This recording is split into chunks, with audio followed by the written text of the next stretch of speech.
Wilson Miles from Black Film TV, talking to Jeremy Pope, star of The Inspection. How's it going, Jeremy? What's going on, Wilson? Good to see you. Good. You're having a great year. Obviously, you're about to get back on Broadway. But in regards to this particular film, what led you to say yes to taking on this project? I read the script some time ago. I had an agent who sent me the script and was really wanting me to love it as much as she loved it. But ultimately, she was like, I think you need to connect with Elegance Bratton. I think you guys are of similar creative minds and hearts and how you navigate this life and the type of art that you want to create and make.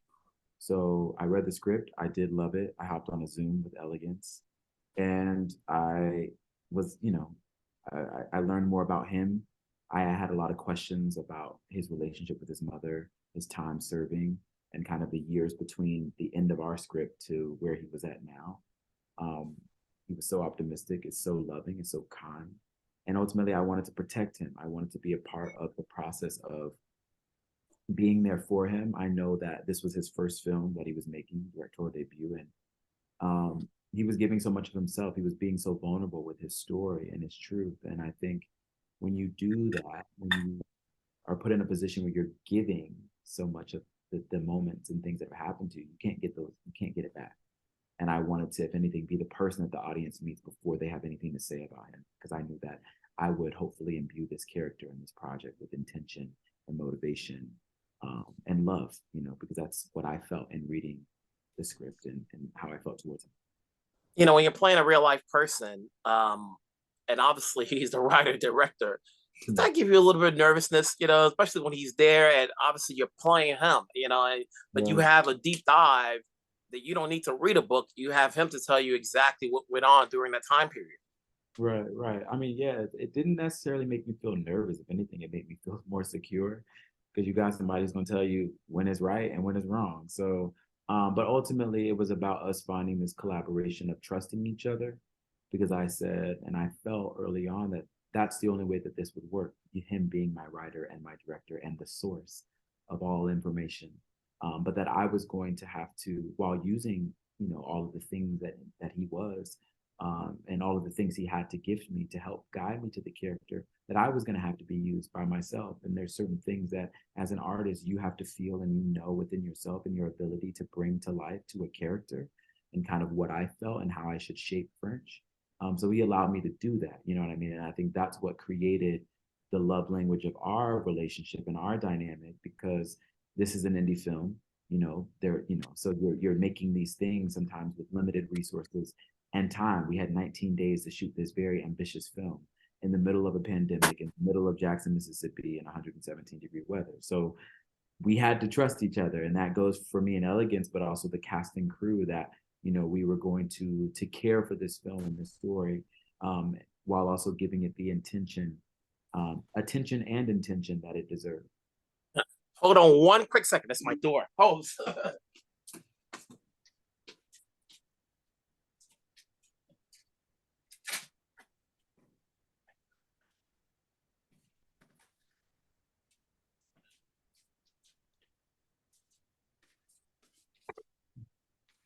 That's what happens when all of a sudden FedEx be showing up to your apartment in the wrong time. Okay. So, in regards to this character, obviously, when you take on a role, I like to think that any actor who plays a role does a little bit of themselves in that character. How do you relate to the person you're playing? While I've never joined the service. I've never been homeless. I think that the one thing that I know and I felt is this idea of, not even the idea, but just being abandoned. I've spent many years of my life trying to adapt and shape shift for institutions and environments that seem to be giving me opportunity or resources for certain family relationships. We have this, you're gonna be just like your daddy, or you're gonna be like your uncle, or you're gonna be like these things. There's these expectations that are put onto you from a very young age. And when you don't meet those expectations, you start to have a lot of self-doubt and not really understand your worth and your purpose, because you feel like a setback and a letdown.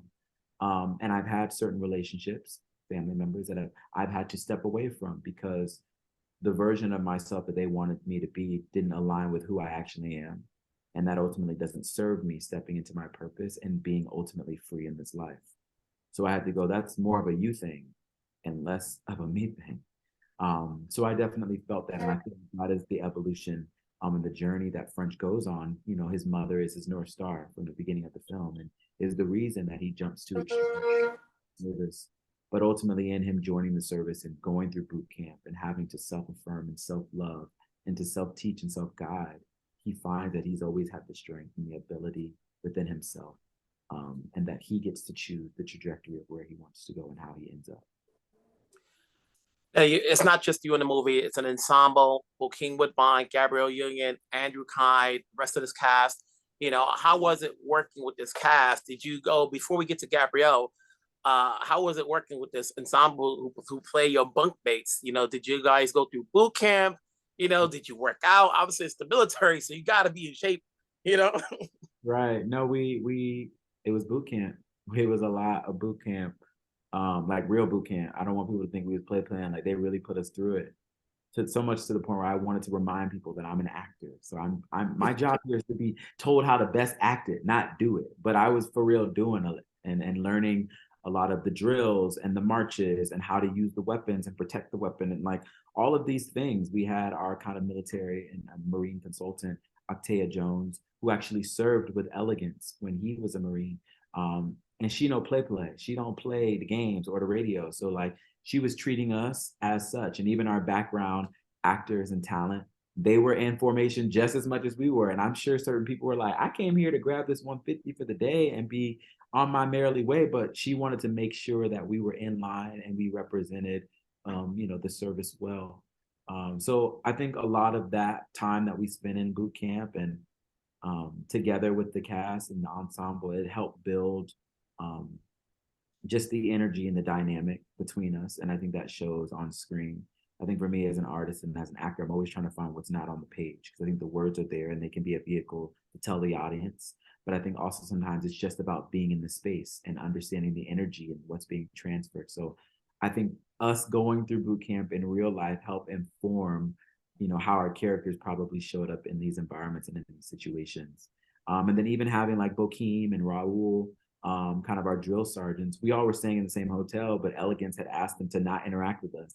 So I remember leaving set and leaving rehearsals, kind of like being at the hotel and seeing a Bokeem or a Raúl, but like being scared to talk to him. And it's like, why am I scared to talk to this other actor? But it was just, again, we had 19 days to kind of create the energy of what the boot camp is and what it was like in reflection for Elegance. You know what I mean? So shout out to the cast. I think especially in more emotional moments, they definitely helped me and protected me. Jeremy, you know what I mean? They made sure I was okay because they were saying and doing very hurtful things to French, the character, but we were able to separate the two and know that ultimately we're of service. We're doing this to tell a necessary and meaningful story. Then there's Gabrielle. Obviously, we've seen her work throughout the years, but this is something totally different from her.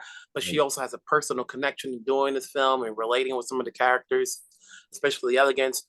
How was working with her? And obviously, in 19 days, that's not enough time in some areas, but maybe for Mhm. you guys to form, hopefully, a lasting friendship.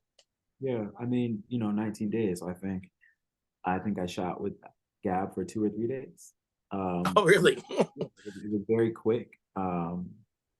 Technically, but I think the relationship between French and his mother is so important, and it is our through line through the whole film. So whenever I had a moment with Gab, we were so close to each other, almost inseparable, because we wanted to just keep digging and finding more of the heart and the soul of these characters.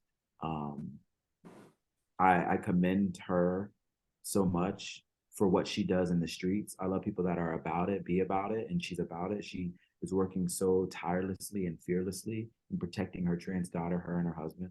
So it makes sense why she'd want to produce a film that offers representation in this way.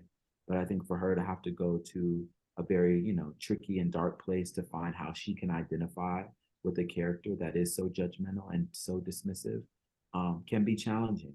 And she talks about how when you go to places like that as an actor, you start to find the similarities, and that can be dark to know that you also carry some of the traits that this person does.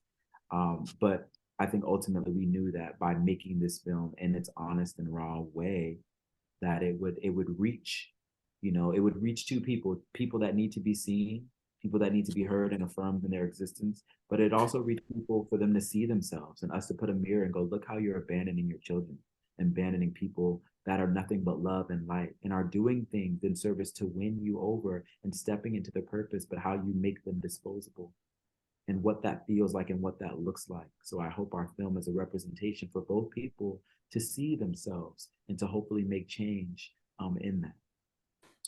You've done TV. You certainly have done your share of theater work. This one is particularly different because you're on the spotlight. And with this movie, with the accolades it's been getting, the good reviews it's been getting, you've been able to travel and promote this movie from Savannah to LA to Middleburg to different places. How has this affected you as an actor when when you do theater and you've had projects same time, twice in Mhm. 1 year, and so forth, but it's grounded in New York. Right. Here, this is something that people can see all over the world, Right. you know. And what does that do for you as an actor when you're able to, your people can see your skill set if they Right. haven't seen you on stage or in the projects you've done on TV? Right. It's a blessing, it's a gift, and I never want to undermine that. And I don't want to live in a world of expecting these things to happen because, there are so many talented individuals and so many artists and so many art forms. So to have visibility and to have people receiving it with love and conversation is a gift. And I think, timing is everything. So I've spent many years hustling.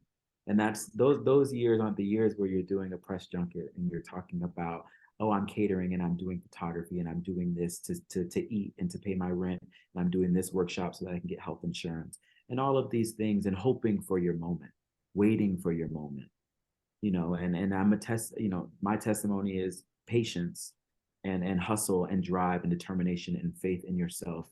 You have to have so much faith as an artist in yourself, and the things you don't see. And I think this moment has been very affirmative in what I always knew and felt and maybe didn't speak about. But knowing that I'm able to use my God-given talents and gifts to be a storyteller and to be a creative and to be an artist, and to know that it resonates with an elegance and it resonates with a Terrell McCraney and a Janet Mock and a Dominique Morrisseau and all of these people who have given me an opportunity to be used and to feel proud and to step into my purpose and my truth. And in that, it's like you become a vessel, you become something that is bigger than just the Jeremy Pope success story. But it's I become an example for someone to go, he did it, so I can do that. I become a yes and amen. And I think that's such a gift. Growing up, I didn't see black out gay movie stars or actors. I didn't know that was a possibility. So it felt like, well, if I'm that, will I hit the ceiling? Will I be limited in my opportunity and resources? So for me to kind of close my eyes and kind of peek and to be at this place of being able to be on Broadway and transfer to doing TV, to then transfer to doing film, to then cycle back over, as you know, back into the collaboration, it's all just a very full circle moment. And I think it's just timing.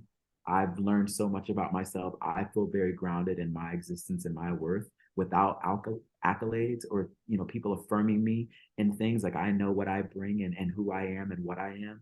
So I'm just very grateful to be still on the journey of being an artist and using the gift of storytelling to hopefully contribute to creating a better world of love and empathy and spirit, if you will. Speaking of artists, obviously, we talked earlier, but for those who did not know, you're about to come back on Broadway playing Basquiat. Can you talk a little bit about that?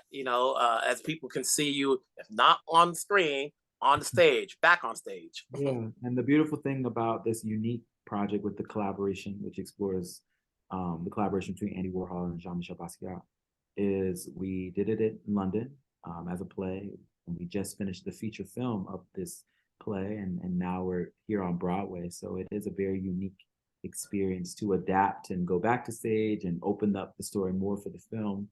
And I've been living with Basquiat for some time now, and it's just a further unpacking of a very beautiful spirit, a very complex individual who was, you know, set in the 80s in this time of white art and a white industry and trying to find his voice and his reason in that, which feels very parallel to a lot of Black artists now, is how much space and how much of myself do I need to change, and the chipping that happens to our Black talent when we are the first and we're putting ourselves in these vulnerable positions and the cost of that. So it's been a very unique process of living with this soul man and the spirit of this man and finding his heart and his truth through his art. But I'm so very proud of the work. I'm so very grateful for this opportunity and project, and to be able to do it in the different mediums has challenged me as an artist and as a creative. So this is the third leg of the tour. We're back in New York. I'm back at the theater where I made my Broadway debut. Again, everything feels full circle for me.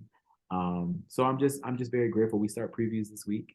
It's very exciting because now we get to bring in our New York tribe and fam and the industry into this thing that we've been kind of creating for some time. So hopefully it's met with love, and embraced with joy and excitement, because that's what it's been in creating, you know, the role in this story with Paul Bettany. Jeremy, it's been a pleasure speaking with you, obviously, for the inspection. Hopefully a lot more people can see it on the big screen, and if they can catch you on stage in the collaboration. Congratulations for all that's been happening so far this year. I'm sure there's more to come. We'll talk down the road. I'll see you later. Take care. Yeah, see you soon.